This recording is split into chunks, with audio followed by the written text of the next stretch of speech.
아멘.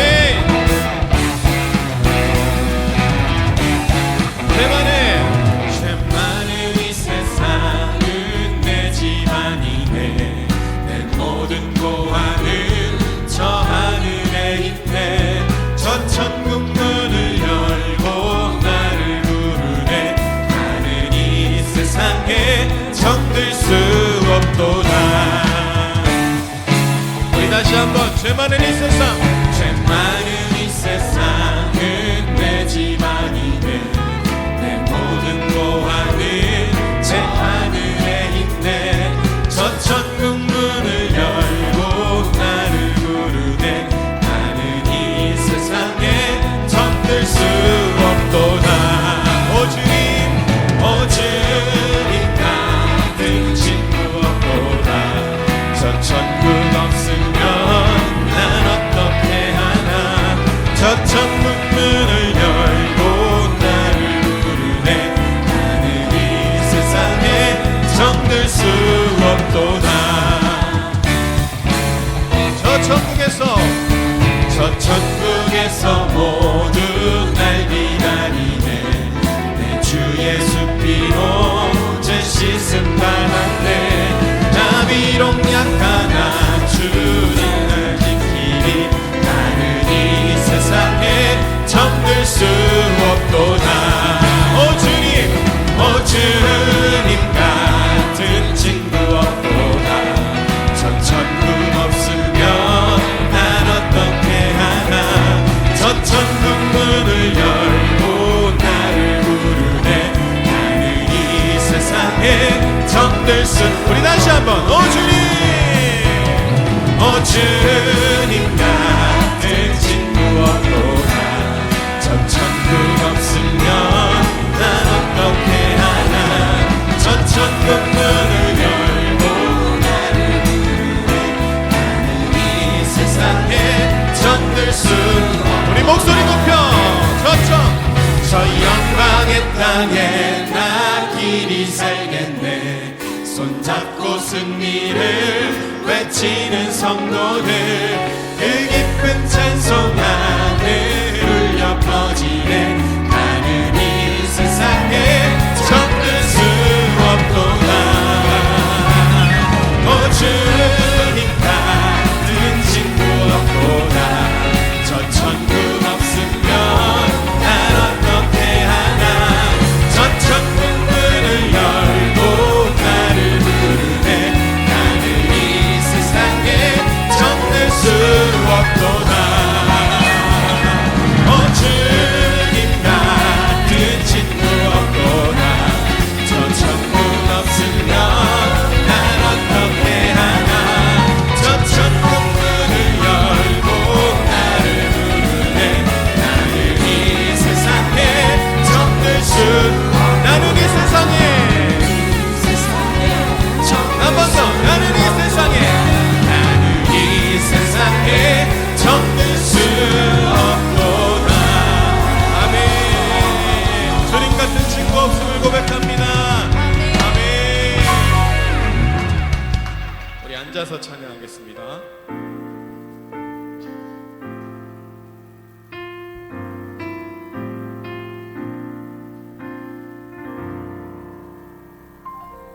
보소서 주님, 나의 마음을 선한 것 하나 없습니다. 그러나 내 모든 것 주께 드립니다. 사랑으로 안으시고 날 새롭게 하소서.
고백합니다. 보소서 주님, 보소서 주님, 나의 마음을 선한 것 하나 없습니다.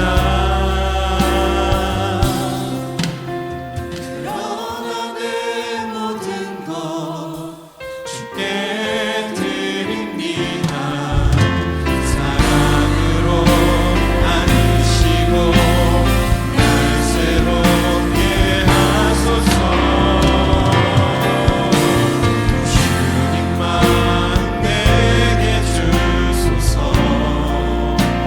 내 아버지 주님만 내게 주소서. 나를 향하신 주님의 뜻이 이루어지도록 주님만 내게 주소서. 주님만 내게 주소서. 주님만 내게 주소서. 내 아버지 주님만 내게 주소서. 나를 향하신 주님의 뜻이 이루어지도록 주님만 내게 주소서. 내게 사랑을 가르치소서. 당신의 마음으로 선하게 하소서. 주의 성령 내게 채우사 주의 길 가게 하소서. 주님 당신 마음 주소서. 주의 성령 내게 채우사 주의 길 가게 하소서. 주님 당신 마음 주소서. 우리 목소리 높여 주님만 내게 주소서. 내 아버지 주님만 내게 주소서. 나를 향하신 주님의 뜻이 이루어지도록 주님만 내게 주소서. 주님만 내게 주소서. 주님만 내게 주소서. 내 아버지 주님만 내게 주소서. 나를 향하신 주님의 뜻이 이루어지도록 주님만 내게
놀랍 풍성하신 하나님 아버지, 모든 만물을 창조하시고 섭리 가운데 다스리는 주님을 찬양합니다.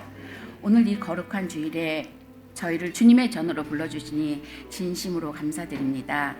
한 주간의 분주함과 피곤함을 뒤로하고 이 시간 오직 주님만을 바라보며 예배할 수 있도록 우리의 마음을 모아주시니 감사합니다. 우리가 비록 고난과 어려움이 있었을지라도 모든 순간 주님의 인자하심과 은혜로 지켜주셨음을 고백합니다. 우리의 삶의 모든 순간이 주님의 은혜임을 잊지 않게 하옵소서. 하나님 아버지, 이 시간 우리의 제약된 모습을 회개하오며 나아갑니다. 우리의 삶에 날마다 은혜를 부어주심에도 불구하고 교회 밖에서의 삶의 모습은 하나님과 동행하지 못했을 때가 많았습니다.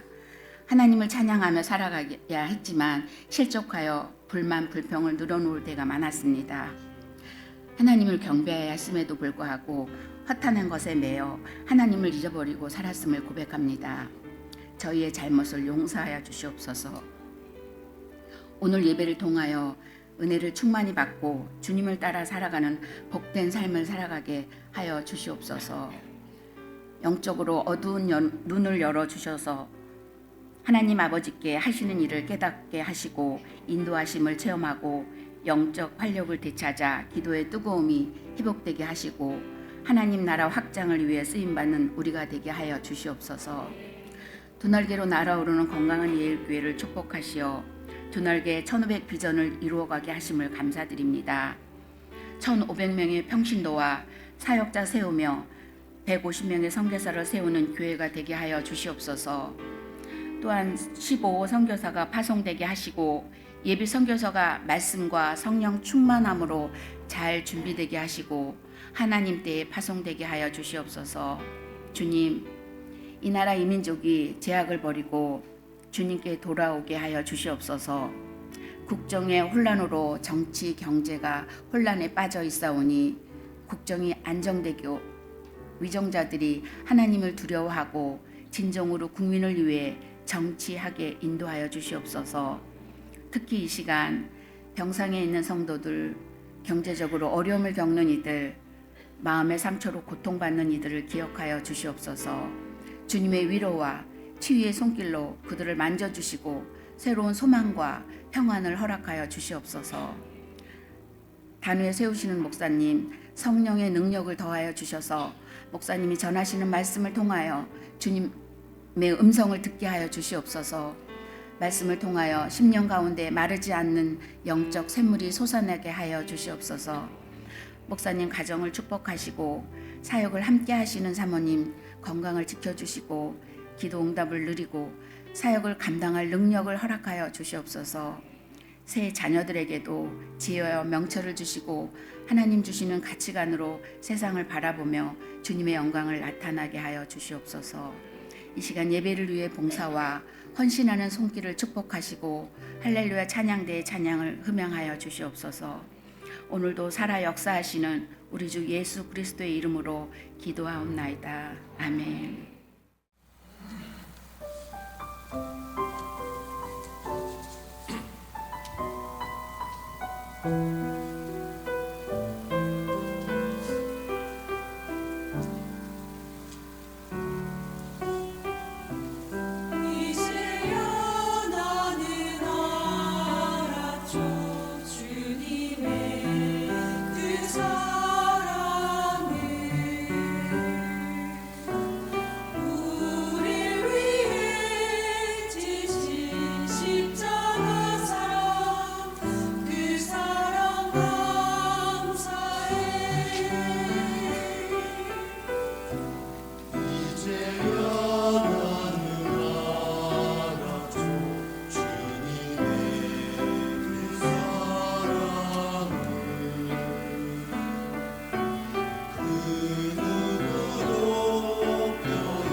말씀을 같이 보도록 하겠습니다. 하나님의 말씀은 고린도후서 5장 13절로 17절의 말씀입니다. 고린도후서 5장 13절로 17절의 말씀.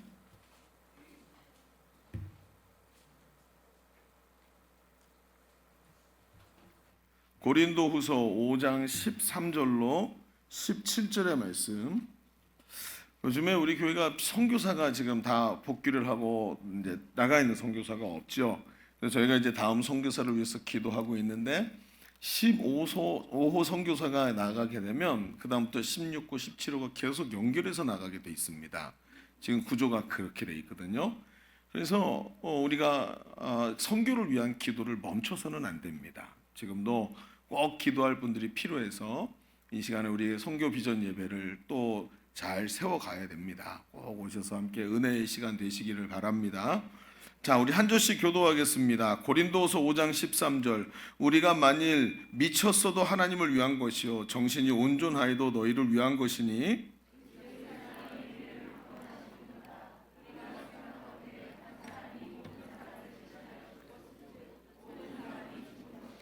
그가 모든 사람을 대신하여 죽으심은 살아있는 자들로 하여금 다시는 그들 자신을 위하여 살지 않고 오직 그들을 대신하여 죽었다가 다시 살아나신 이를 위하여 살게 하려 함이라.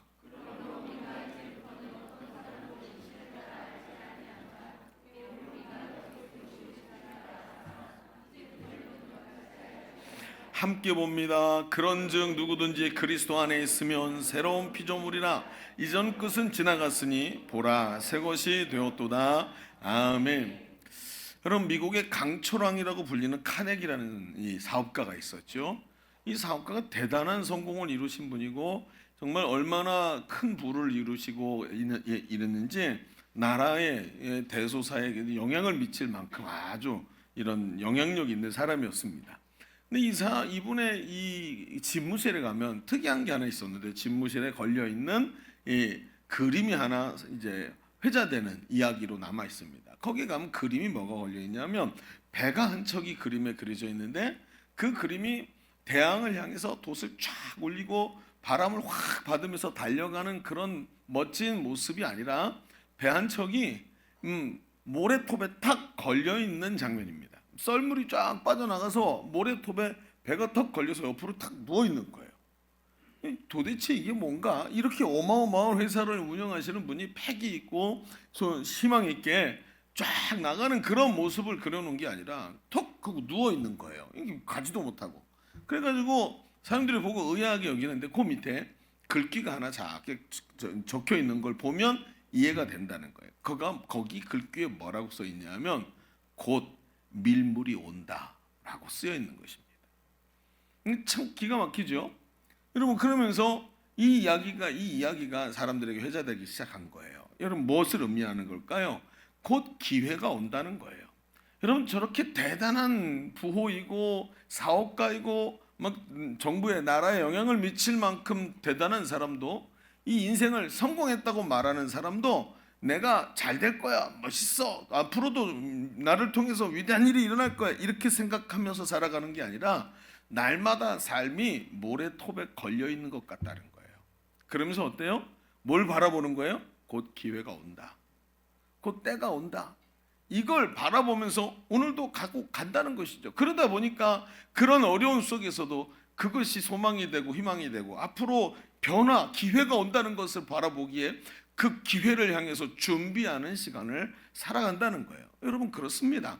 성공 기회가 왔을 때 성공이 일어나고 그 성공적인 삶은 기회를 잘 활용하기 위해서 기다리고 그리고 그 기회를 잘 잡은 사람들에게 오는 것입니다.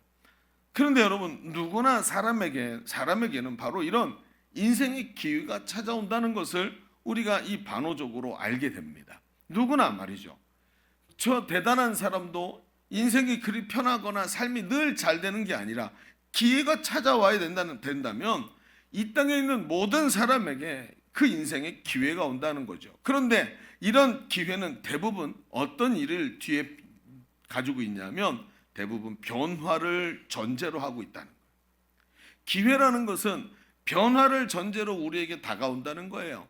모래톱에 걸려있는 그 배가 조금 있으면 변화가 될 것이고, 그 변화를 다가올 기회를 위해서 변화될 것을 준비해야 된다는 것입니다. 그래서 모든 기회에는 변화가 전제가 되고, 변화가 동반된 기회가 오늘 우리에게 진짜 기회가 된다는 것이죠. 여러분, 변화라는 주제를 받아들이면 인생은 기회의 날개를 달게 됩니다. 그러나 내가 지금 나의 삶에 무엇인가 새로운 일이 일어나야 된다고 생각하면서 여러분 변화를 향해 움직이지 않는다면 그 기회는 내 것이 되지 않는다는 것입니다. 오늘 여러분 어떠십니까? 지금 나에게 뭔가 새로운 일이 일어나야 된다고 생각하십니까? 그렇다면 지금까지 내가 살아온 것을 되짚어보고 나는 오늘 반드시 변화를 요구받고 있다는 것을 알아야 된다는 거예요. 그렇다면 나에게는 어떤 변화가 일어나야 할까요? 무엇보다 우리가 먼저 생각해야 될 것은 기회를 주시는 분이 하나님이시라는 것입니다. 이 모든 시기와 우연이 그 사람에게 임하여야 한다고 성경이 말합니다. 시기와 우연의 주관자가 누구입니까? 바로 하나님이신 줄로 믿습니다. 우리는 예수 그리스도를 구주로 믿어 구원받은 하나님의 백성입니다. 예수를 믿는다는 것은 변화를 의미합니다. 예수를 구주로 믿고 영접할 때 성령이 우리 가운데 오시고, 그 다음부터는 내가 사는 것이 아니라 내 안에 성령이 사시고 성령의 인도하심을 받게 되는데, 사람이 이때부터 변화가 일어납니다. 예수를 믿고 인생의 변화가 일어나는 게 바로 이 순간이라는 것입니다. 바울은 이런 극적인 변화를 체험한 사람이고 이런 분야에서 할 말이 있는 사람입니다. 왜? 자신은 변화를 경험한 사람이기 때문에 그렇습니다.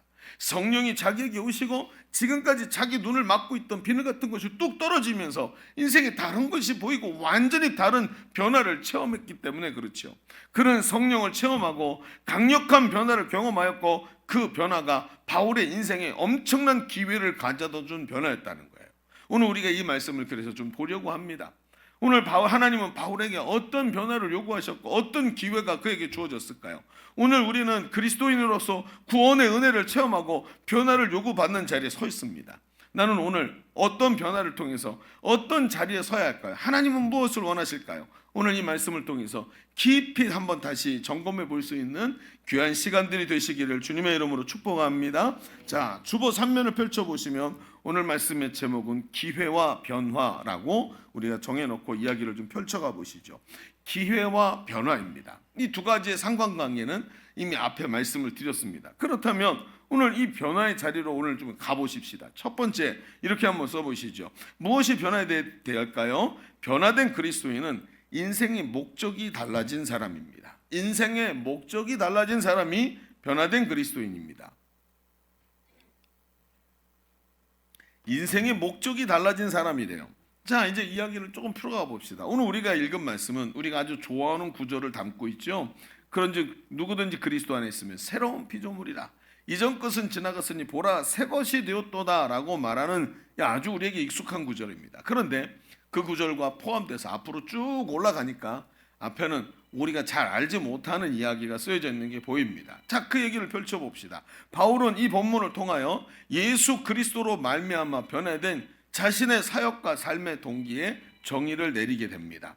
자, 뭐라고요? 그리스도로 말미암아 변화된 자신의 사역과 삶의 동기, 그리고 그것을 자신의 삶을 정의를 내린다는 거예요. 자, 15절을 보겠습니다. 오늘 말씀의 15절을 같이 읽어보죠. 시작. 그가 모든 사람을 대신하여 죽으심은 살아있는 자들로 하여금 다시는 그들 자신을 위하여 살지 않고 죽었다가 다시 살아나신 이를 위하여 살게 하려 함이라. 아멘. 자, 바울이 뭐라고 얘기합니까? 예수님이 자신이 예수를 믿고 구원받은 후 자신의 삶의 동기가 변화된 것을 말합니다. 예수님이 십자가에서 왜 죽으셨느냐? 그것은 그 예수 그리스도로 말미암아 죽음에서 살아난 자들이 다시는 자기를 위하여 살지 않고 자신을 위해서 십자가에 죽으신 그 예수 그리스도를 위하여 살게 하시려고 십자가에서 죽으셨다라고 그 표현을 얘기합니다. 그러면서 나를 위하여 살지 않고 나를 위하여 자기 생명까지 버리신 그리스도를 믿는 믿음 안에서 살아간다고, 즉 삶의 동기가 변화된 것을 얘기합니다. 이 얘기는 갈라디아서 2장 20절에도 이 말씀의 의미와 똑같은 얘기를 하고 있죠. 이번에도 같이 읽어볼까요? 시작. 내가 그리스도와 함께 십자가에 못 박혔으니 그런즉 이제는 내가 산 것이 아니요 오직 내 안에 그리스도께서 사시는 것이라. 이제 내가 육체 가운데 사는 것은 나를 사랑하사 나를 위하여 자기 자신을 버리신 하나님의 아들을 믿는 믿음 안에서 사는 것이다. 이제는 육체로 사는 게 아니라 믿음으로 사는 것이고, 이제는 내가 사는 것이 아니라 그리스도가 산대요. 바울이 계속 뭐라고 말합니까? 자신의 삶의 동기가 완전히 뒤바뀌었다고 얘기합니다. 살아가는 이유가 바뀐 사람입니다. 나를 위하여 살지 않고 나를 위하여 생명 버리신 예수님을 위해 산다고 말합니다. 자신의 동기가 변한 거예요. 삶의 동기가 변한 겁니다. 그런데 이 변화가 얼마나 강력했는지 17절에, 오늘 우리가 읽을 말씀의 17절에는 이렇게 말해요. 그런즉 누구든지 그리스도 안에 있으면 새로운 피조물이라. 이전 것은 지나갔으니 보라 새 것이 되었다. 이게 이 뜻입니다. 이 변화가 얼마나 강력했는지 완전히 새로워졌다는 거예요. 마치 내가 보기에도 나 자신이 다른 사람처럼 느껴질 정도로 새로워졌다는 것이죠. 완전히 다른 사람으로 변화되고 인생의 동기가 싹 바뀌었다는 거예요. 그러니 생각해 보시죠. 전에는 먹지 못하면 배가 고팠는데 육신을 위해서 살지 않으니까 배고파도 화가 나지를 않는 거예요. 뭐가 문제가 되질 않는 거예요. 여러분, 단편적인 예일 뿐입니다. 내가 인생의 문제라고 생각했던 것이 더 이상 문제가 되지 않는 거예요. 왜요? 삶의 동기가 바뀌었기 때문에요. 이런 말들을 종합해보면 바울의 변화가 어디서 일어났는지가 보입니다. 제가 읽어볼 테니까 들어보십시오. 그들 자신을 위하여 살지 않고 오직 그들을 대신하여 죽었다가 살아나신 이를 위하여 살게 하라. 그리고 또 그런즉 이제는 내가 산 것이 아니요 오직 내 안에 그리스도께서 사신 것이라. 또 그리스도 안에 있으면 새로운 피조물이라. 이전 것은 지나갔으니 보라 새 것이 되었다. 삶을 살아가는 이유, 동기가 완전히 변화된 것을 말하는 것입니다. 이것은 지금까지 내가 인생의 동기로 살아왔던 이 육신의 것, 인생의 것들을 다 뒤로 하고 옛사람이 죽었다는, 옛사람의 죽음을 선포하는 일종의 거듭남의 표현인 것입니다. 여러분 보십시오. 오늘도 우리는 거듭난 삶을 살아간다고 말을 합니다. 그러면서 어떻게 합니까? 여러분, 마치 세례를 받는 것처럼 옛사람의 죽음을 선포해요. 세례를 보십시오. 우리는 장로교 신앙을 갖고 있는데, 장로교는 거의 대부분 이런 의미화시키죠. 성찬식도 의미로 얘기하고 성례도 의미로 합니다. 그래서 원래 예수님 시대 성례는 물에 쏙 잠궜다가 다시 나오게 만드는 게 세례였지만, 우리 시대 장로교에서 하는 세례는 물을 찍어서 머리 얹으면서 물로 씻음 받은 것을 상징하고 드러내는 것이지, 실제로 그 행위를 했다고 내가 예수 그리스도로 구원받았다라는 착각을 하게 될까 봐 이것을 바꾼 거예요. 사람은 어때요? 육신을 입고 있기 때문에 물에 한번 들어갔다 오면 그것 때문에 깨끗해졌다고 생각한다는 거예요. 아닙니다. 예수 그리스도의 피로 깨끗하게 정결함을 얻게 된 줄로 믿습니다. 이것 때문에 장로교가 이렇게 바꾼 거예요. 그러니까 앞에 십자가도 붙어 있으면 안 되는 거예요. 십자가가 중요한 게 아니라 내 안에 십자가가 살아있어야 할 줄로 믿습니다. 이게 장로교 신앙인 거예요. 그러니까 옛사람의 죽음을 선포하면서 물속에 쏙 들어가면서 옛사람이 죽고 물에서부터 올라오면서 이제는 새 사람이 되었다고 표현을 하고 있다는 거예요. 여러분, 거듭남은 다시 태어나는 것을 말합니다. 이것은 약간의 수정을 가하는 것이 아니에요. 뭐가 잘못됐으니까 조금만 바꾸지? 이러고 부담 없이 수정을 하는 것이 아니라 죽었다가 다시 살아난 것처럼 완전한 변화를 말하는 것입니다. 동기가 변한다는 것은 인생을 살아가는 이유가 완전히 변한다는 것을 말하는 거예요. 인생의 동기가 변한다는 것은 인생을 살아가는 이유가 완전히 변화된 것을 말하는 것입니다. 삶의 동기가 변화된 것은 이전 사람의 죽음을 말하는 거예요. 여러분, 제가 저희 교회 청년들이 이 금년에 2024년에 굉장히 많이 결혼을 했습니다. 그래서 그 중에도 많은 커플이 교회 안에서 만나서 교제하고 교회 안에서 결혼을 했죠. 그 중심에 제가 빠질 수가 없었습니다. 그래서 제가 이번 금년에 지난 한 해 동안 그렇게 주례를 많이 했고 소쩍새가 그렇게 우러댔던 것입니다. 그러니까 그러면서 청년들하고 이제 상담도 하고 데이트하면서 문제가 있으면 같이 와서 얘기도 나누고 하면서 이야기를 많이 했어요. 그러고는 하는데 이제 저도 하나님께서 기회를 주셔서 한 십수년 전에 이제 데이트와 크리스찬의 데이트와 교제 결혼에 대해서 상담 이제 그 교육을 좀 받은 적이 있습니다. 근데 그게 배경이 돼가지고 이렇게 이제 좋은 결과물들 나오게 해주셔서 하나님께 얼마나 감사한지요. 근데 이 청년들하고 이야기를 해보면 데이트와 결혼은 데이트의 결론이 결혼이다 아니에요. 그렇죠? 데이트는 데이트로 끝나는 겁니다. 그리고 결혼은 완전히 새로운 시작이죠. 여러분 결혼하신 분들은 이 말의 의미를 아시죠? 인생이 데이트로가 연결돼서 결혼이 되는 게 아니에요. 그렇죠? 여러분 저 아이들이 그러더라고요. 저 형은 결혼하기 전에 진짜 멋있었는데 결혼하고 나더니 살이 쪄. 그러면서 아저씨가 된 것 같아. 뭐 이런 얘기도 하고. 그래서 밥을 먹다가 야 그게 당연한 거지. 왜요? 그러더라고요. 아니 왜냐하면 결혼을 하고 나면 인생의 목적이 달라지는 거야. 이해를 못하는 거죠. 그 전에 가지고 있던 생각, 가치관, 무엇을 위해 살든 이제는 편안한 거예요. 둘이 하나가 됐으니까 같은 곳을 보면서 열심히 달려가면 되지. 이제는 더 이상 삶의 방향성이 완전히 달라진 거죠. 그러니까 결혼하기 전의 사람과 결혼한 이후의 사람은 완전히 다른 사람이라는 거예요. 우리가 살아가는 인생에서도 결혼을 하나를 통해서 이렇게 삶의 목적이 달라지면서 삶의 전체가 바뀌는데 예수를 믿고 변화된다는 것이 얼마나 강력한 변화를 만들어내느냐 말이에요. 여러분 사람은 복음을 깨닫고 예수를 만날 때 말로 형언할 수 없는 기쁨을 경험하는 줄로 믿습니다. 마치 도저히 빠져나올 수 없는 깊은 수렁에서 혼자 빠져나오려고 고군분투하다가 힘이 빠져서 이제 죽는 것밖에 없구나라고 생각하던 사람이 위에서 누군가 그 어깨를 붙잡아서 쑥 하고 들어 올려준 것처럼, 그리고 그 수렁에서 빠져나와 참된 자유와 해방을 경험하는 것처럼 예수 그리스도가 우리를 죄에서부터 쑥 건져내시는 줄로 믿습니다. 이것이 바로 예수 믿는 때 일어나는 일이 아닙니까? 그리고 예수님께서 약속하셨던 것처럼 예수를 믿고 구원받는 즉시 성령이 그 마음에 오셔서 그 속에 들어와 계시고 그를 다스리시는 것을 경험합니다. 그 다스림은 갑자기 나타나기도 하지만 일반적으로 멀리서부터 천천히 가까이 다가오듯이, 처음에는 저 끝단에 있다가 점점 가운데로 들어오듯이 성령께서 점점 가까이 들어오시면서 어느 날부터인가 내 마음의 한 중앙에 제일 중요한 자리에, 내 마음의 한 자리, 가장 귀한 그 자리에 주님이 앉아 계시는 것을 경험하게 되지요. 그러면서 성령이, 내 마음이 변화가 됩니다. 성령이 원하시는 것을 내가 하고 싶은 생각이 들고 성령이 말씀하시는 대로 했을 때 내 삶의 변화와 기쁨이 넘치는 것을 자꾸 반복적으로 체험하지요.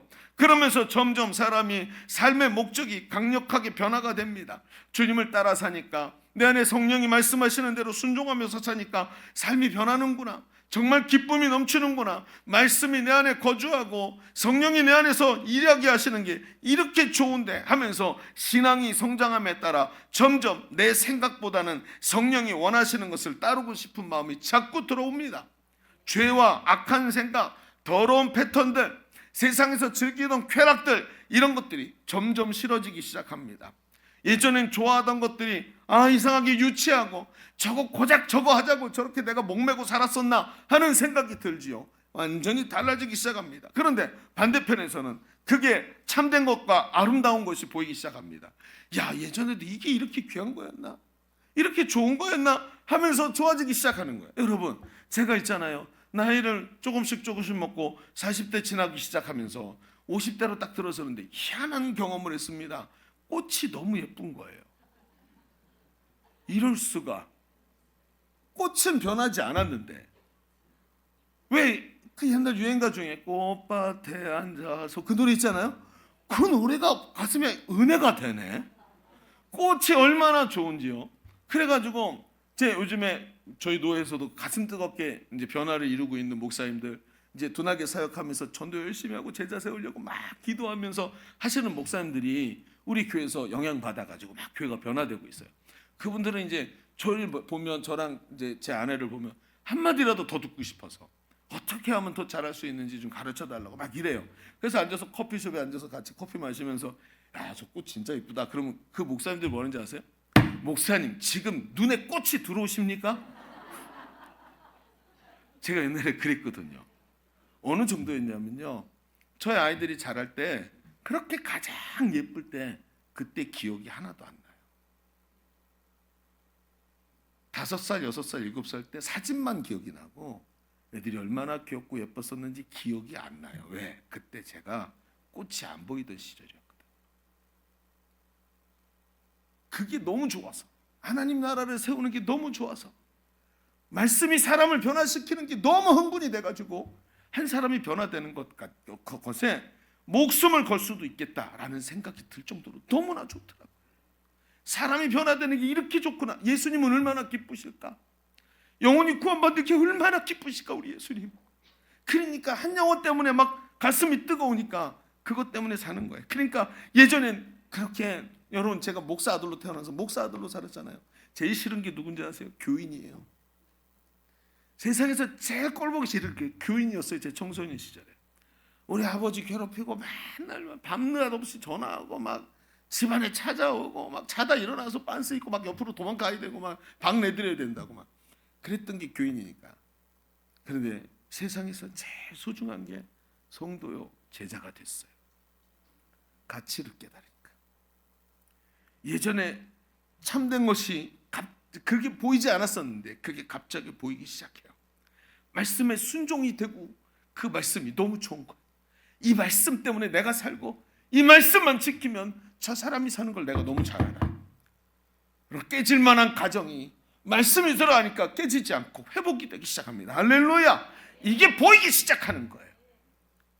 그러면서 사람이 변화돼요. 그 습관이 바뀌어요. 복된 사람으로 삶의 가치관이 바뀝니다. 그리고 성령이 그 사람을 완전히 사로잡아 변화되는 거예요. 멀리서부터 가까이 들어오더니 중심을 꽉 성령이 사로잡으시는데 이 사람이 복된 사람이 되는 거예요. 여러분, 목사가 왜 계속 정신이 나간 사람처럼 양육받으라고 말하는 줄 아시겠습니까? 왜 변화돼야 된다고 막 외치는 줄 아시겠습니까? 그것밖에는 길이 없기 때문입니다. 한국교회가 지금까지 오면서 교회 사이즈 키운이라고 직무유기에 빠져 있었어요. 사람을 변화시키지 않았어요. 정치판에 나가서 그 중세시대 교회가 이미 오류를 저질렀던 것을 또 하려고 하면서 사람을 변화시키질 않았어요. 그 일을 놓치고 나니까 이런 엉뚱한 일들이 벌어지고 있는 것입니다. 예수 믿고 구원받고 복 받는 게 정상인 줄로 믿습니다. 이런 사람으로 변화되니까. 제가 이번 컨퍼런스 때 앞에 영상을 보셨습니다만 참 멋있고 화려하죠.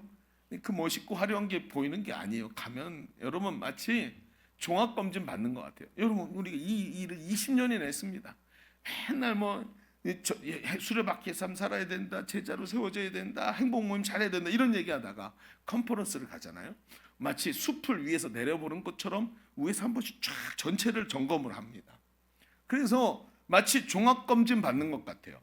그러면서 깨달음이 오기 시작합니다. 아, 내가 이런 부분에서 놓치고 있었구나. 이게 지금 우리가 가는 길인데 하면서 아는 것과 깨닫는 것이 너무나도 다르다는 것을 느끼게 돼요. 말씀 중에 저에게 정말 도전이 됐던 게 뭐냐면 이 목사님이 이런 얘기를 하는 거예요. 사람의 변화가 호련히 일어난대요. 갑자기 나타난대요. 그래서 사람의 변화가 제일 기본이고 사람의 변화가 제일 쉽대요. 여러분 동의할 수가 없지요. 저는 그렇습니다. 아니 목사님 그렇게 가르치지 않았잖아요. 강사 목사님에게 말하고 싶은 거예요. 목사님 그렇게 말씀하시지 않았었잖아요. 그게 아니라는 거죠. 여러분 도저히 이해할 수 없는 말이에요. 사람의 변화가 얼마나 어려운데요. 한 사람 변화시키기가 얼마나 어려운데요. 쓰러졌다 일어났다 쓰러졌다 일어났다. 그 사람 하나 세우려고 셀리더들이 얼마나 눈물로 기도하는데요. 그런데 강사 목사님 그렇지 않다는 거예요. 왜 그러냐면 문화라든지 문명은 수십 년이면 문화가 바뀌고 문명은 수백 년 정도는 바뀐다는 거예요. 수천 년, 한 천년의 세월 동안 세상이 바뀔 수 있다는 거예요. 그런데 사람은 성령의 능력을 통해서 한순간에 달라질 수 있다는 것입니다. 할렐루야. 사람은 성령이 임하시면 갑자기도 변화되는 거예요. 여러분 베드로를 보십시오. 예수님을 부인하고 여러분 그 십자가 지는 길을 자기가 가로막겠다고 허리에다가 검을 차고 있던 이 베드로가 성령을 체험하자 이 일자 무식했던 베드로가 복음을 말하기 시작하네요. 갑자기 변화됐네요.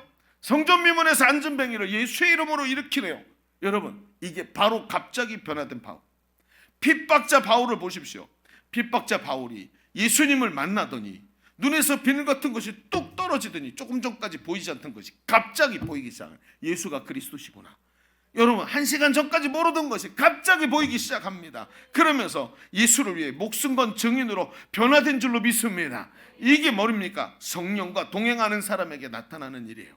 제가 놓쳤던 게 뭡니까? 한 사람을 변화시키기 위해서 내가 열심히 노력해야 된다고 생각했지만, 성령이 하신다는 것을 머리로는 알고 있었지만 가슴으로 깨닫지 못했다. 성령이 충만해야 되는 것이고 내가 성령에 사로잡혀야 되는 건데, 이 깨달음이 오면서 느끼는 게 있었어요. 제가 늘 이상하게 생각했던 것 중에 하나가, 참 제가 볼 때마다 이단 종파 저것들은 참 신기하다. 어떻게 저럴까? 뭐가요? 아니, 저 장길자라는 할머니를 자기 입으로 지가 하나님이래요. 남편이 죽었는데, 남편이 하나님이었는데 남편이 죽고 나니까 이제 내가 하나님이래요. 이런 말도 안 되는 넌센스 같은 얘기가 어디 있습니까? 그러면서 자기는 안 죽는데, 남편은 죽을 게 예고가 돼 있었는데 자기는 영원히 살 거래요. 이거 정신 나간 사람 아닙니까? 그런데 이걸 믿어. 그리고 자기가 하나님이 됐기 때문에 하나님은 아버지가 아니라 어머니래요. 어머니로 바뀌었대. 하나님 성전환 수술했어요. 이런, 제가 지금 용어를 좀 조심하고 있는 걸 좀 기억해 주십시오. 아마 용어가 팍팍 터져 나올 것 같아요. 전문 용어라서 막 말할 수가 없어갖고 제가. 근데 이걸 믿어요. 더 웃기죠. 이게 믿어진대요. 이게 진리래.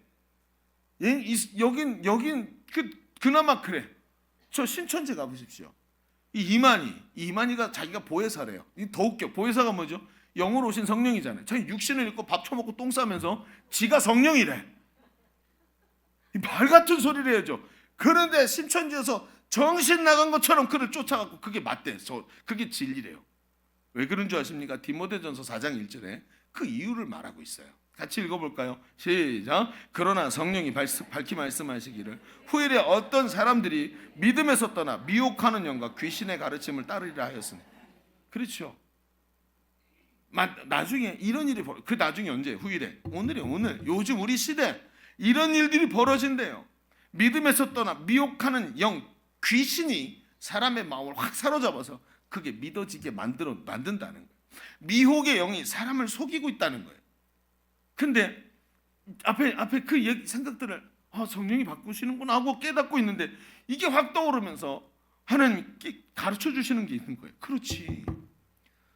이런 잡 귀신들도 사람들을 이렇게 홀리는데, 하물며 우리에게는 이 잡 귀신들하고는 비교도 할 수 없는 하나님의 제3위일체 중에 3위이신 성령님, 하나님 자신이신 성령님이 지금 우리 가운데 와서 거주하시는 줄로 믿습니다. 성령이, 비교도 할 수 없는 성령이 계시는 거예요. 성령이 모든 것을 변화하게 하시는 줄로 믿습니다. 완벽하게 변화되게 만드십니다. 성령이 거듭나게 하시고 충만하면 다른 사람이 되는 것은, 여러분 오늘 아침에 이 사람이 1시간 후에 다른 사람이 될 수 있는 것이 너무나 자명한 사실이 아닙니까? 내가 가르치고 설득해서 변화가 일어나는 것이 아니라 진리의 영이신 성령이 오셔서 진리를 깨닫게 하시면 설명이 없어도 자유케 되는 줄로 믿습니다. 진리를 알지니 진리가 너희를 자유케 하리라 하신 말씀이 이것이 아니면 무엇이겠습니까?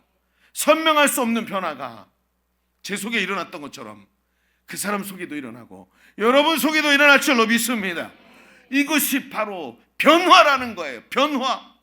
120명의 제자들이 오순절날이 이를 때까지 오로지 기도에만 힘쓰고 문거로 잠그고 하루 종일 기도만 하고 있을 때, 그때 성령이 오시고 성령이 그 사람과 동행하면서 예루살렘에서 하루아침에 3,000명이 회개하는 역사가 제자들을 통해 일어난 줄로 믿습니다. 하루 종일 성령을 사모하면서 기도할 때 우리가 이걸 안 했어요. 성령을 사모하는 일을 금요철야 때 30분 기도하는 것도 힘들어하면서 엉덩이에 마치 압정이 찔린 사람처럼 일어나려고 막 어쩔 줄 몰라 하고 앉아서 기도를 못해. 오로지 기도에만 있으면서 약속하신 성령을 기다리라 하신 것을 놓치니까 이게 안 되는 거예요. 제가 그때 깨달음이 왔습니다. 우리 컨퍼런스 때 여러분, 보통 우리 교회가, 제가 이번에 아쉬웠던 게 컨퍼런스 가면 우리 교회가 전체 교회들 중에 우리가 제일 많이 왔다, 또는 두 번째다, 세 번째다, 이렇게 늘 5손가락 안에 들었어요. 근데 우리 이번에 절반밖에 안 갔어요. 절반도 좀 못 갔죠. 한 20명 갔는데 제가 이런 생각이 드는 거예요. 살짝 섭섭한 마음도 들긴 했는데 갑자기 이런 생각이 드는 거예요. 여기 있는 20명만 성령 충만하고 제대로 변화되면 부천시는 하나님이 우리에게 맡기신다. 세계 비전 2년 만에도 이룰 수 있다. 얼마나 강력하게 역사하시는지. 이 20명이면 충분하다. 아니, 이 20명이 우리 예일교회로 돌아가서 이 변화를 이뤄갈 수 있다면 우리 예일교회 전체가 변화될 줄로 믿습니다. 성령이 복음을 깨닫게 하시고 변화시켜 새것되게 만드시더라는 거예요. 이게 오늘 변화라는 것입니다. 여러분, 중요한 게 뭡니까? 여러분이 변화에 대한 갈망과 열망이 있으십니까? 저는 20년을 변화된다고 말해놓고 성령이 하시면 하루아침에 변화된다는 걸 내가 알면서도, 입으로 말하면서도 제가 깨닫지 못했던 사람. 오늘 성령이 임하셔야 될 줄로 믿습니다. 그분을 사모하십시오.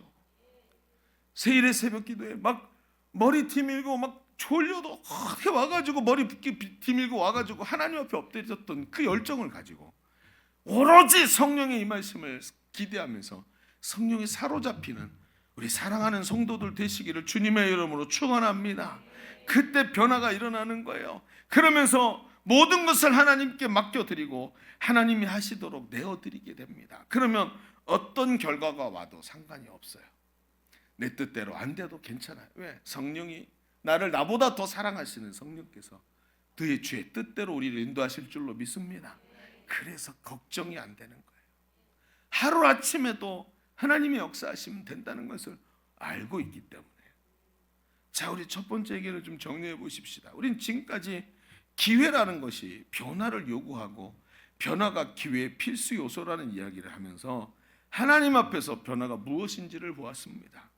변화는 인생의 목적이 달라지는 것입니다. 그것은 성령이 오셔서 사람을 호련히 변화시키시는 거예요. 육신을 위해 사는 삶이 아니라 내 영혼이 잘된 같이 범사가 잘 되도록 영혼이 내 안에 성령으로 내 속사람이 거듭나고 새로워지는 것을 체험하고 변화되는 성도의 삶인 것입니다. 그런데 이런 말씀을 하면 늘 이런 생각이 들어요. 오늘 이 말씀이 너무 저도 은혜가 돼가지고 막 앞에 말씀을 막 은혜롭게 준비를 했어요. 근데 설교를 여기서 마쳐도 되지 않을까? 이런 생각이 들었어요. 왜? 너무 충만하고 강력하게 역사하시니까. 그런데 성령이 하시면 되니까 성령께 맡겨드리고 그분께 순종하면 되는구나 라는 게 결론이 좀 이상한 거예요. 왜요? 이런 얘기를 자꾸 하면 지금까지 우리가 했던 오류를 반복하는 거예요. 뭐죠? 성령께서 하시니까 아멘 하고 성령님 하십시오. 그리고 집에 가면 돼요. 다음 주에 변화가 안 됐어. 그건 성령님이 안 하신 거지 뭐 어떡하겠어.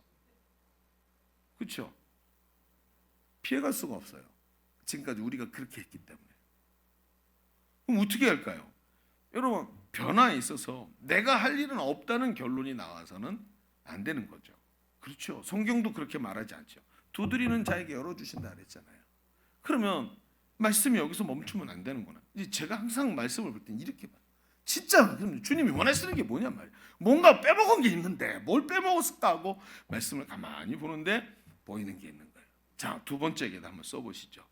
변화에는 문제가 있어요. 뭐냐? 변화에 있어서 가장 큰 문제는 적당히 하는 겁니다. 사람이 변화되는데 우리가 그 변화를 경험하면서 가장 큰 문제가 아니에요. 적당히 하는 거라는 거예요. 분명히 여러분, 바울은 인생의 목적이 뒤바뀌어야 한다고 성경에서 계속 너무나도 강력하게 말을 합니다. 말투 자체가 가슴에 팍팍 박히도록 날선 얘기를 합니다. 인생의 목적이 바뀌어야 된다고 말하면서 그 말들 사이에 중요한 이미지, 그러니까 제가 지금 여러분에게 말씀드린 건 이미지로 들어가 있는 거지. 여러분, 그 말 행간을 좀 읽으면서 그 속에 바울의 숨결을 느껴보세요. 바울이 지금 흥분을 했는지 화가 났는지 막 슬퍼하고 있는지 그 안에 들어있는 이미지를 읽어보라는 거예요. 자, 보십시다. 13절 같이 읽어볼까요? 자, 이미지를 읽어보세요. 시작. 우리가 만일 미쳤어도 하나님을 위한 것이요 정신이 온전하여도 너희를 위한 것이. 미쳐도, 여러분 이 과격한 단어를 쓰는 거예요. 미쳐도 하나님을 위한 때요. 여러분 이게 진짜 어떻게 이런 표현을 할 수 있을까요? 정신이 온전하여도 너희를, 즉 교회를 위한 것이래요. 여러분, 극단적인 말입니다. 단순히 표현이 극단적인 게 아니에요. 왜 이렇게 이런 감정으로 말을 할까요? 15절을 보십시오. 15절을 자, 앞에 읽었던 말씀인데 다시 이번에는 읽으면서 이미지를 한번, 마음에 바울의 숨결을 한번 느껴보시면서 읽어봅시다. 시작. 그가 모든 사람을 대신하여 죽으심은 살아있는 자들로 하여금 다시는 그들 자신을 위하여 살지 않고 오직 그들을 대신하여 죽었다가 다시 살아나신 이를 위하여 살게 하려 함이라. 여러분, 바울이 이렇게 극단적인 표현을 쓰는 것은 예수님께서도 이렇게 극단적으로 하셨기 때문이에요. 예수님이 왜 죽음까지, 생명까지 내어주시면서 우리를 구속하셨냐라고 얘기하는데, 예수님이 생명을 내어주시기까지 너무나도 처절하면서도 극단적으로 일하셨기 때문에 예수님도 우리가 변화되는 일을 위해서 자기가 생명을 내어주며 대신 죽기까지 하셨다는 말이에요. 여러분, 한번 생각해 보세요. 여러분, 절 보십시오. 여러분, 딱 한 번에 떠오르는 사람을 여러분 딱 붙잡아 보세요. 여러분, 세상에서 제일 사랑하는 사람 한 사람만 딱 잡아 보십시오. 시작. 잡으셨습니까? 자, 그 사람 위해서 대신 죽을 수 있겠습니까? 저는 10명을 꼽아도 한 사람도 안 나오더라고요. 저는 이기적인가 봐요. 미안해요, 여보. 그렇죠, 여러분? 한 사람도 안 나오더라고요. 대신 죽을 수가 없어요. 근데 예수님이 나를 왜 대신 죽었대? 미치겠는 거예요. 이렇게 얼마나 주님이 과격하신지, 그 사랑이 얼마나 과격한 사랑인지를 자꾸 보이기 시작하는 거예요. 아, 그렇구나. 대신 죽었다가 살아나실 만큼 주님이 엄청난 사랑을 하셨구나. 즉, 적당히 되는 데까지 하지 뭐 이렇게 하시지 않았다는 얘기인 거예요. 이게 지금 바울이 미쳐도 내가 하나님을 위해서 미쳤대요. 적당히 안 한다는 얘기인 거예요. 이게 예수님께서 그렇게 하셨대요. 바울도 예수님도 적당히 하려는 것이 아니라 너무나도 간절했다는 거예요. 그렇죠, 여러분. 적당한 자리에서 하려고 하면 아무것도 할 수 없는 거예요. 성경을 보면 예수님께서 어느 날 밤에 손님을 만나게 됩니다. 니고데모라는 사람이 밤에 이 유대인의 지도자인데 예수님을 찾아왔어요. 그는 예수님의 표적을 봤습니다. 저 표적을 보니까 여러분, 이사야서에 기록된 대로, 성경에 예언된 대로 이게 메시아를 통해서 하나님이 하시고자 하겠다는 일들이 저 양반을 통해서 나타나니까, 아유, 저분이 하나님 보내신 분이 맞구나. 아주 감히 저분이 메시아구나 그렇게 말은 못해요. 왜? 사람이니까, 왕이 아니니까. 사람들이 또 유대인들의 선생들과 바리새인들이 막 예수님을 죽이려고 그냥 막 난리가 났으니까 막 얘기를 못하고 사람들 눈에 띄지 않으려고 조용히. 언제 왔어요? 밤에 왔어요. 밤에 사람들이 다 잠자는 그 시간에 남들한테 걸리지 않으려고 그리고 왔어요. 아주 도둑놈같이. 그렇지 않습니까? 도둑놈같이 밤에 일을 하네. 이것들이 사람의 시선이 부담스러웠을 겁니다. 그래서 몰래 찾아왔어요. 그런데 예수님은 대뜸 그에게 거듭남에 대해서 말씀하시는 거예요. 아, 예수님, 선생님, 당신이 하시는 그 일은 하늘에서 오신 분이 아니면 할 수 없습니다. 그렇게 얘기했더니, 아, 그렇죠? 당신도 그렇게 생각하시나요? 우리 좀 얘기를 해봅시다. 이게 아니에요. 대뜸 말씀하십니다. 사람이 거듭나지 않으면 하나님 나라를 볼 수도 없다, 이놈아. 이렇게 말씀을 하시네요. 여러분, 그것은 머리로 알고 이해하는 것이 아니라 거듭남, 즉 총체적 변화, 목적이 변화된 삶이 되지 않으면 안 된다는 거예요. 여러분, 니고데모는 분명히 변화를 갈망했기 때문에 여기 왔습니다. 위험을 감수하고도 뭔가 변화가 필요하기 때문에 예수님을 찾아왔습니다. 그러나 그는 새로워지기 위해서 과거의 경험을 버리고 그리스도 안에 있어야만 하는 것을 잘 몰랐어요. 그리스도 안에 있으면 새로운 피조물이 되는 줄로 믿습니다. 이전 것은 지나갔으니 새 것이 되었도다. 이 그리스도 안에 있을 때 된다 그랬잖아요. 그런데 이 니고데모를 보십시오. 그는 발만 담그기를 원했어요. 욕조에 들어가서 머리끝까지 푹 잠기라는 말씀을 하셨는데, 그리스도 안에 있으면 새로운 피조물이라고 했는데, 이 니고데모가 어떻게 해요? 발만 살짝 담그고 부담스럽지 않은 자리에 적당히 서 있으려고 하는 그의 자세가 이 밤에 찾아온 이 모습을 통해서 보게 됩니다. 밤에 남들의 눈에 띄지 않게, 그리고 지금 내가 갖고 있는 걸 하나도 잃지 않고, 그리고 하나를 두 개를 들고 있으면 둘 중에 하나는 내려놔야 새로운 세 번째 걸 드는데도 불구하고 둘 다 아무것도 안 내려놓고 어떻게 세 번째 걸 좀 잡아보려고 하는 이런 자세를 가지고 예수님께 찾아왔어요. 그러면서 적당한 자리에 욕조에 푹 담그는 것이 아니라 적당한 자리에 서려고 했어요. 그러니까 어때요? 막연하게 듣는 말씀이 되어버리는 거예요. 머리로는 아는 얘기를 또 머리로 이해하려고 하는. 그러니까 뭐예요? 거듭나야 된다는 말이 도무지 이해할 수 없는 말이 되는 거예요. 여러분, 내 인격으로 받아들이는 깨달음을 말하는 것인데 전인격적인 변화가 일어나야 되는데 막연하게 뭐 신앙생활 그렇게 하는 거지 뭐. 또 오늘 목사님 열 좀 받으셨네 이렇게 생각을 하는 거예요. 여러분, 우리 자주 신앙의 매너리즘에 빠지는 사람을 봅니다. 일꾼을 세우고 사람을 세우다 보면 매너리즘이 안 올 수가 없어요. 누구나 다 옵니다. 그렇죠? 그런데 매너리즘에 빠지는 사람들의 특징을 보면 자꾸 적당한 선에서 넘어가지 않으려고 길을 쓰고 있어요. 마치 끌려가지 않으려는 송아지처럼 길을 쓰고 뒤로 버티고 있습니다. 여러분, 구원의 문제 때문에 예수님을 찾아왔던 부자 청년 관원이 있죠. 이 사람을 생각해 보십시다. 그는 생명의 말씀을 듣고 그 도전을 받았습니다. 아, 이거구나. 이분이면 나의 구원의 문제, 내 영혼에 해결되지 않는 답답함을 해결할 수 있겠구나 하고 예수님께 찾아왔어요. 예수님, 어떻게 하면 구원을 받습니까? 네가 율법을 다 지켜라. 다 했습니다. 그래, 한 가지 부족한 게 있구나.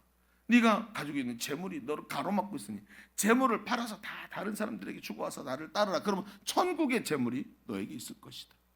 바꿔줘야 되는 거예요. 그런데 어땠죠? 이 부자 청년 광냥 생명의 말씀을 듣고 변화의 자리로 가지 못하고 적당한 자리를 생각하고 왔어요. 그러니까 적당한 자리에 또 머물러요. 순종으로 대답하지를 못하고 적당한 자리가 익숙해져서 몸에 배어서 적당한 자리를 또 찾고 있어요. 또 여러분 잘 들으십시오. 적당한 자리를 찾는 건 습관입니다. 이 습관 때문에 기회가 변화라는 것을 이루지 못하고 하나님이 주시는 위대한 기회들을 성도들이 자꾸 놓치는 거예요. 예수 믿으면 복 받는 게 정상입니다. 예수 믿으면 위대한 역사가 일어나는 게 정상입니다. 자손 대대로 하나님의 축복을 누리는 게 정상입니다. 그런데 이 변화의 자리를 가지 못하게 만드는 적당한 자리에 머무는 습관, 순종으로 대답하지 못하는 습관. 여러분, 베드로를 보십시오. 그렇게 완곡하게 주님을 거절하던 베드로가 정확하게 그 자리에서 자기 배가 물에 잠길 만큼 고기가 잡히는 걸 보면서 배와 그물을 버려두고 물고기도 버려두고 주님을 따릅니다. 즉시에서. 세리였던 마태를 보십시오. 그는 공무원이었습니다. 많은 수입이 보장됩니다. 그런데 예수님이 부르자 뒤도 돌아보지 않고 세관을 던져버리고 모든 걸 던져버리고 예수님을 그 즉시에 따릅니다. 부담스럽고 어쩌면 돌이킬 수도 없을 만큼 아주 위험한 일일지도 모릅니다. 그런데 모든 걸 버리고 주님을 따랐습니다. 여러분을 보고 직장을 버리라는 말이 아닙니다. 적당한 자리를 찾는 것을 멈추라는 얘기입니다. 적당한 자리를 버려야 할 줄로 믿습니다. 적당한 신앙생활을 유지해 오다 보니까 그것이 몸에 배어버렸다는 거예요. 저는 요즘에 자꾸 깨달음이 옵니다. 이번 컨퍼런스도 그랬습니다. 제가 20년 동안 제자 양육을 했고 설교학으로 두 날개 프로세서로 해갖고 두 개를 짬뽕시켜서 PhD 박사학위 논문을 쓰고 박사학위를 받았습니다. 제가 여러분 어떤 생각을 했겠습니까? 한 20년 현장에서 했고 그거 가지고 박사 논문까지 썼어요. 좀 있으면 밖에서 저보고 교수해달라고 이야기가 오기 시작합니다. 여러분, 저는 뭔가 알고 있다고 생각을 했습니다. 아, 내가 이제는 뭔가 알고 있구나 라고 생각을 했습니다. 그러나 20년이나 반복해서 들었던 말씀이 깨달음으로 다가올 때 비로소 깨닫게 느껴지기 시작했습니다. 내가 막연하게 듣고 있었구나. 머리로 막연한 자리에서 듣고 있었구나. 머리로 알고 이해한 것을 깨달음이라고 생각했구나. 그래서 늘 적당한 자리에 있었구나. 당연히 저 자신이 매너리즘에 빠질 수밖에 없었던 것입니다. 여러분, 에스키모들이 이 북극에서 늑대를 사나운 북극 늑대들이 떼를 지어 다니는 이 북극 늑대를 잡는 사냥하는 방법이 있답니다. 그 북극 늑대가 손해를 많이 주니까 잡아야 된다 그러더라고요. 이 손쉬운 방법이 뭐냐? 총을 들고 와서 빵빵 쏴갖고 잡는 게 아니고 창 있잖아요. 창. 양쪽에 날이 이렇게 돼 있는 창 있죠? 이 창을 날카롭게 간대요. 그리고 그 창 끝에다가 동물의 피를 묻혀서 여러 개를 곳곳에 세워둔답니다. 그러면 창에서 피 냄새가 바람을 타고 쫙 가지요. 이 먹을 것이 없는 여기서 피 냄새가 나면 이 야수들이 피 냄새를 맡고 늑대들이 모여드는 것입니다. 그다음부터 어떻게 될까요? 냄새를 맡고 와서 창 끝을 핥기 시작합니다. 근데 창에 묻은 피를 핥으면서 추운 날씨에 입이 점점 차가운 것에 닿으니까 마비가 되기 시작합니다. 그러다가 어떻게 되냐면 창을 핥다가 이 창에 혀가 배는 거예요. 혀가 배면 어떻게 되죠? 모르세요? 혀를 창에 베면 어떻게 되죠? 피가 나죠. 실험까지 해보실 필요 없어요. 자꾸 그런 눈으로 쳐다보지 마세요. 실험까지 하지 마시고. 어쨌든 피가 나니까 자꾸 자기 피가 창에 묻는 거예요. 그러면 그게 또 냄새가 나면서 피가 계속 그걸 핥는 거예요. 나중에 어떻게 됐냐? 혀가 마비가 돼서 혀가 창에 베어서 피가 나는 것을 모르고 계속 창 끝을 핥다가 이제 과다출혈로 죽게 된다. 여러 곳에 세워놓으면 이 늑대 떼 하나가 싹 전멸이 되는 거예요. 늑대가 죽는 이유는 아무런 의심 없이 계속해서 적당한 자리에서 피를 핥았기 때문이고, 핥고 있는 피가 자기 피인지도 모르는 채 계속 편한 자리에 서 있다가 그렇게 죽음을 맞이하는 것입니다. 이 늑대처럼 익숙하고 편안하게 신앙생활하면서 늘 적당한 자리에 있으려고 하는 시도가 바로 우리를 매너리즘으로 빠져들게 만드는 길입니다. 제가 20년을 해오면서 빠져들어간 길이었던 것입니다. 여러분, 우리 아무리 하나님께서 말씀하셔도 들리지 않고, 설교가 오늘 목사님 또 똑같은 얘기 하시네, 그러면서 머릿속에 계속 식상하게 들리는 거예요. 많은 분들이 우리 교회 오시면 지나가다 여기 가톨릭 때 그 시험 보는 거 학부모 와가지고 학부모들 주일날 시험 보면 와서 예배 드리십니다. 예배 끝나고 나서 목사님 설교가 너무 좋습니다 얘기합니다. 저 그거 1%도 받아들이지 않습니다. 그거 받아들이면 여러분 보십시오, 조금 지나잖아요, 식상해집니다. 설교를 제 아무리 잘하는 사람이라도 여러분 매너리즘에 빠지면 설교가 식상하게 들립니다. 거짓말처럼 느껴지고 목사님 얼굴이 야수처럼 보입니다. 크긴 해도 야수는 아닙니다.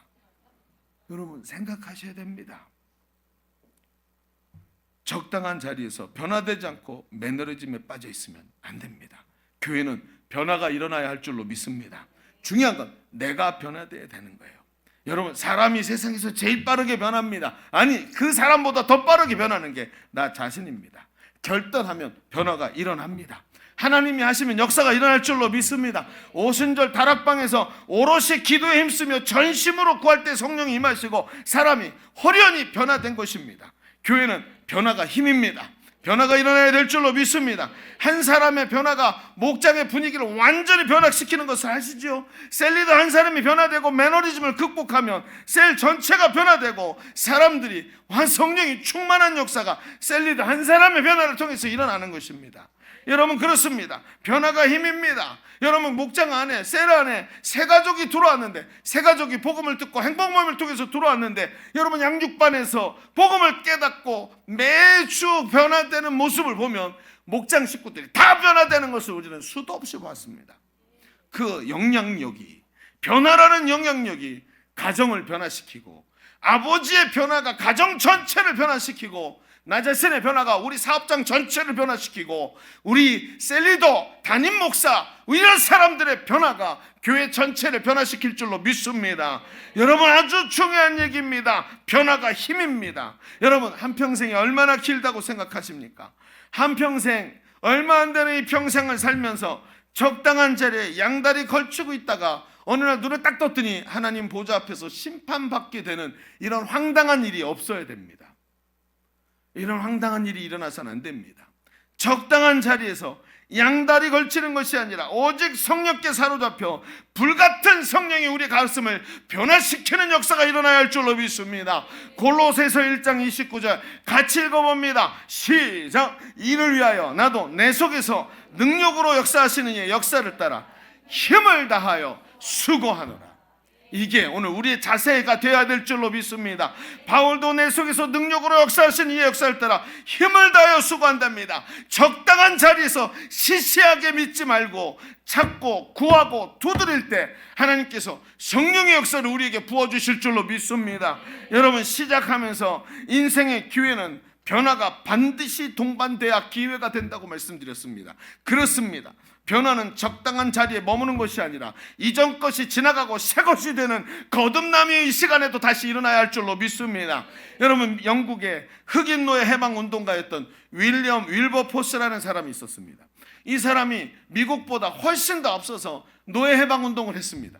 그러니 영국에서 흑인 노예가 전부 돈이고 국가 수입인데 이 사람이 맞는 말을 하니까 의회에서 계속 연설을 하는 거예요. 국회의원이 윌리엄 윌버포스라는 사람. 그러니까 맞는 말을 하니까 나라 전체가 술렁술렁 거리는 거예요. 그러면서 이권을 가졌던 사람이 문제가 생기니까 이 사람을 암살하려고 그러기도 하고 막 정치적으로도 짓누르고 이런 일을 했습니다. 이 사람이 어느 날은 이 의회에서 절규에 가까운 연설을 하고 마지막에 목소리를 탁 다운시킵니다. 후 하고 소리를 내면서 이제 연설을 다 끝냈으니까 말을 저처럼 갑자기 내리는 거예요. 그러면서 이렇게 말을 했습니다. 저의 연설은 여기서 끝났습니다. 아마 여러분 중에는 이 말을 외면하는 사람도 있을 겁니다. 그렇죠? 정치적으로 안 맞으니까, 이권이 안 되니까 외면하는 거예요. 그러고는 이렇게 말합니다. 여러분, 당신은 이 말을 외면할 수도 있을 것입니다. 그러나 나는 몰랐다고 말할 수 없는 사람이 되었습니다. 왜? 내가 말했으니까. 하나님 앞에 서서 너 그날 왜 그 불의를 그냥 유지했느냐라고 말할 때 저 몰랐어요 라고 말할 수 없게 됐다는 거예요. 여러분, 바로 여러분이 그렇게 됐습니다. 원망스럽지만 담임 목사님 때문에 몰랐다고 말할 수 없게 됐습니다. 아주 중요합니다. 우리는 돌아갈 수 없는 강을 걷는 사람들이에요. 예수 믿고 구원받아 하나님 자녀 된 줄로 믿습니다. 돌아갈 수 없는 강을 건넜다면 앞으로 가야 됩니다. 여러분, 뒤를 돌아보지 말고 앞으로 가십시다. 결단하십시오. 결단하면 사람이 변할 줄로 믿습니다. 담임 목사도 결단할 것입니다. 결단하고 앞으로 갈 것입니다. 하나님이 하시면 호련히 변화될 줄로 믿습니다. 우리 가정도 변화될 줄로 믿습니다. 교회도, 그리고 우리 인생도 변화될 줄로 믿습니다. 주저하지 말고 하나님 주시는 기회를 꽉 붙잡는 변화된 그리스도인들 다 되시기를 주의 이름으로 축원합니다. 축원합니다. 오늘 말씀 붙잡고 기도하겠습니다. 오늘 하나님 말씀의 은혜, 주신 말씀의 은혜 붙잡고 우리 주님 한번 외치고 통성으로 기도합니다. 주여, 할렐루야. 아버지 하나님, 오늘도 이 은혜의 말씀을 붙잡게 하시니 감사합니다. 하나님, 변화의 자리에 서기를 간절히 원합니다. 성령님, 오늘도 우리의 나태함들을 깨뜨리게 하여 주옵소서. 아버지, 매너리즘을 깨뜨리고 일어나게 하여 주옵소서. 적당한 자리에 서 있지 말게 하시고 성령 하나님 역사하여 주시기를 간절히 원합니다. 오늘도 우리를 통해서 일하시는 분이 하나님이신 줄로 믿습니다. 탐대의 하나님의 영의 역사들이 일어나도록 주님 기름 부으시고 하나님 역사하여 주옵소서. 주님 도와주옵소서. 하나님 역사하여 주옵소서. 주님 인도하여 주옵소서. 우리 다시 한번 기도하겠습니다. 두 손을 하나님께 올려드리십시다. 하나님, 적당한 자리에 서 있지 말게 하여 주옵소서. 주님은 목숨까지 바치셨는데 나는 손해보지 않는 적당한 자리에 서서 대충 하려고 하지 말게 하시고 하나님 앞에서 진정한 변화의 자리에 서게 하여 주시옵시고 성령으로 충만받기 위해 엉덩이 붙이고 앉아서 기도하는 사람 되게 하여 주옵소서. 우리 주님의 주고 기도합니다. 주여, 할렐루야, 할렐루야. 아버지 하나님, 성령의 인도하심을 변화하여 적당한 자리에 있지 말게 하시고 하나님의 은혜의 자리에 서게 하여 주옵소서. 변화되어야 할 줄로 믿습니다. 변화되어야 할 줄로 믿습니다. 하나님, 적당한 자리에 서서 타협하며 서 있는 아버지 신앙인 되지 말게 하소서. 변화의 기회를 놓치지 말게 하여 주옵소서. 변화의 기회를 놓치지 말고 오늘도 변화되는 자리에 서게 하여 주옵소서. 변화가 일어나게 하여 주옵소서. 적당한 자리에 서 있지 말게 하소서. 날마다 매너리즘에 빠져서 고통스러운 삶의 자리가 되지 말게 하시고 변화의 기쁨을 누리고 인생 인생의 기회를 붙잡는 자 되게 하여 주옵소서. 변화된 자리에 서기를 원합니다. 하나님, 아버지 게을러서 그 자리에 앉아있는 자 되지 말게 하소서. 하나님, 변화의 자리에 서게 하소서. 변화의 자리에 서게 하소서. 하나님, 적당한 자리에 앉지 말게 하소서. 하나님 인도하시기를 간절히 하나님, 오늘도 말씀하시니 감사합니다. 적당한 자리에 서 있지 말고 오늘도 우리의 삶의 목적이 변하고 변화의 자리에서 역사하시는 주님을 보게 하여 주옵소서. 함께 하시니 감사하며 예수님의 이름으로 기도하옵나이다. 아멘. 우리 하나님께 감사와 영광의 박수 올려드립니다. 아멘. 할렐루야. 자, 우리 이 시간 찬송하면서 준비하신 예물 하나님께 올려드리겠습니다.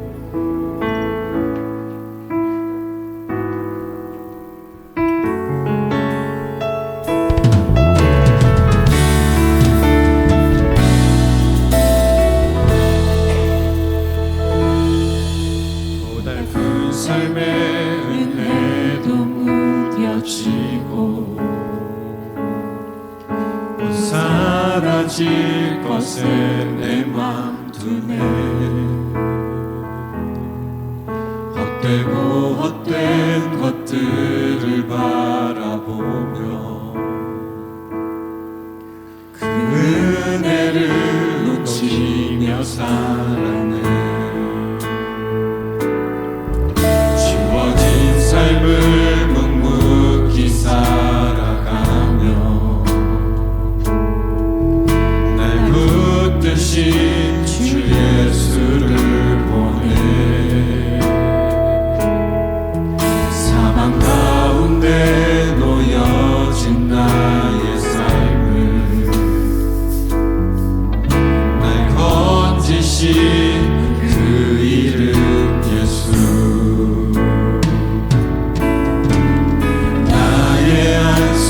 한숨을 바꾸셨네. 주를 향한 노래로 소망의 노래로 나의 눈물을 거두신 주 예수 이름 안에 살게 하소서.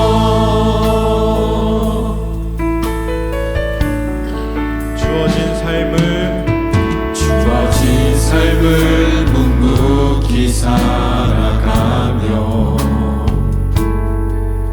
날 붙드신 주 예수를 보내. 사망 가운데 놓여진 나의 삶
기도하겠습니다.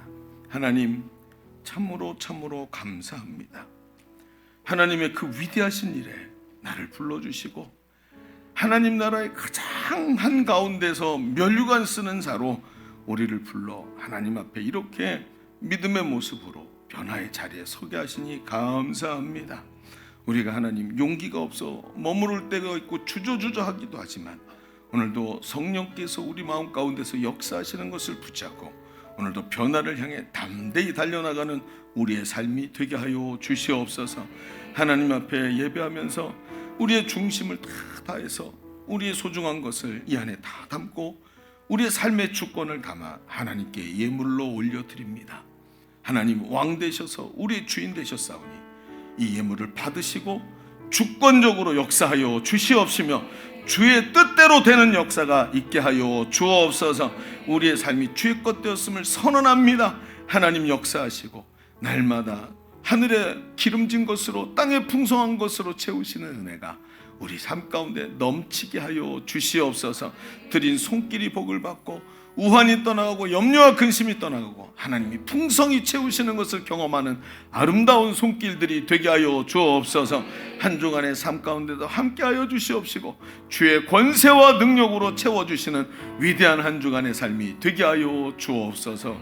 이제는 우리 구주 예수 그리스도의 은혜와 아버지 하나님의 지극하시고 만극하신 사랑하심과 성령님이 내주하시고 우리 가운데 교통하시는 은혜가 오늘 모여 예배하는 모든 주의 사랑하는 자녀들 머리 위에 우리의 가정과 삶의 현장 위에 손으로 하는 일들 위에 주가 핏값으로 사신 주의 몸된 교회 위에 열방의 선교사들 위에 지금도 신음하고 있는 이 나라 이 민족 위에 이제로부터 영원토록 함께 거하시기를 간절히 축원하옵나이다.